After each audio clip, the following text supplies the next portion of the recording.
all the way along, I have felt like Cassie was beaten into submission from the evidence that I saw. She just tried to go to a party once, and she was yanked out by her hair and beaten black and blue just for going to a party. God forbid she leave the man. So I feel as though the terror was real for Cassie, that she had to perform lest she deal with that, you know, on a regular basis. And when I say regular, many of the witnesses could not count how many times they saw her beaten and black and blue. But Jane was different. She had a $10,000 a month apartment that she didn't want to lose.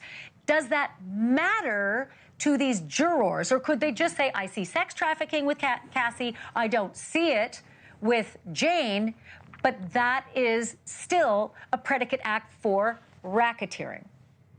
Well, I think at the end of the day, I agree with Sarah in that the Mann Act, the prostitution charges, are likely to see a conviction with those.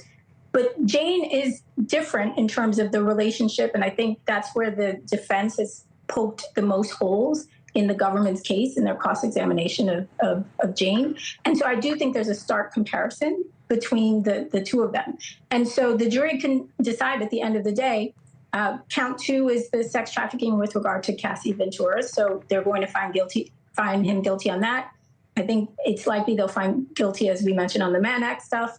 The RICO is sort of a toss-up because I do think it hinges on their ability to show that there was a co-conspirator. And I think the defense counsel has an opportunity to say here, we didn't see Christina Coram, if this is the co-defendant, or the co-conspirator. We didn't see Christina Coram testify here, and there's not enough evidence to show this. So I think we could see a split verdict. We could very much so see a situation where they look at Jane and they say, you were a consenting adult. There are lots of text messages that suggest that you either enjoyed it or perhaps maybe it wasn't your cup of tea, but you did it because you were his girlfriend and you did it because you wanted to please him and because you loved him.